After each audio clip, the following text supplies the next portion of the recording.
Welcome to the Incredible Hulk. We're in Virginia at the Culver University and we see a US military general, Thaddeus Ross, meet Dr. Bruce Banner, who is his colleague and his daughter's Betty's boyfriend. And it's regarding an experiment that Ross claims is meant to make humans immune to gamma radiation. This is part of Ross's attempts to bring back the super soldier program from the Second World War. The experiment fails, and Banner is exposed to high doses of gamma radiation, transforming him into the Hulk. It happens when he's enraged or his heartbeat rises above 200 beats per minute.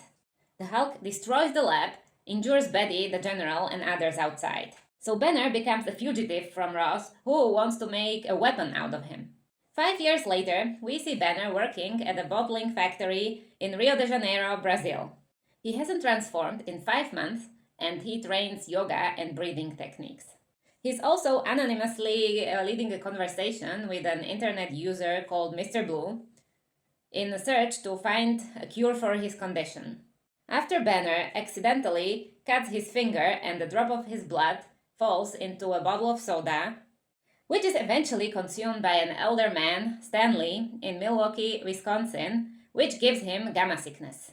Of course, Ross finds out and is able to track the bottle and sends a special forces team led by Emil Blonsky to capture Banner. Banner, stressed out, transforms into Hulk and defeats Blonsky's team, although Blonsky survives.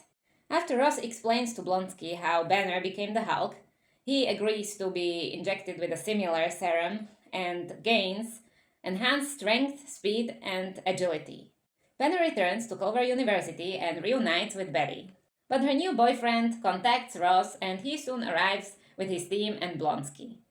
They attack Banner at the university and he transforms into Hulk again. Blonsky, whose judgment is impaired by the serum, attacks and mocks Hulk.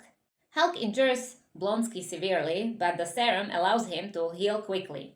Betty gets almost killed by the military fire, but Hulk saves her. He takes her and flees with her and eventually reverts back to Banner. The pair is on the run, and Banner contacts Mr. Blue, who suggests to meet them in New York City. Mr. Blue is a cellular biologist, Dr. Samuel Stearns, who has possibly developed an antidote to Banner's condition. After a seemingly successful test, he warns Banner that the antidote may only reverse the initial transformation. Stern admits that he has synthesized Banner's blood samples that he sent from Brazil into a large supply, which he wants to distribute and apply its limitless potential to medicine. Being afraid of the Hulk's power falling into the wrong hands, Banner wants to destroy the supply. Blonsky and Ross's forces arrest Banner. As Betty and Banner are taken away by a helicopter, Blonsky stays behind and requests Dr. Stearns to inject him with Hulk's blood because he wants the full Hulk power. The experiment mutates Blonsky into the Abomination, a monstrous creature that overtakes Hulk in size and strength. He attacks Stearns, who gets a piece of Banner's blood into a cut on his forehead and starts mutating too. The Abomination rampages through Harlem. Realizing that Hulk is the only one who can stop the Abomination, Banner persuades Ross to release him. He jumps from the helicopter and transforms after hitting the ground. The Hulk battles the Abomination and defeats him by almost strangling him, but he spares his life when he hears Betty's plea. The Hulk leaves the Abomination to Ross and his forces to arrest and flees New York. A month later, we see him trying to learn to control his transformation.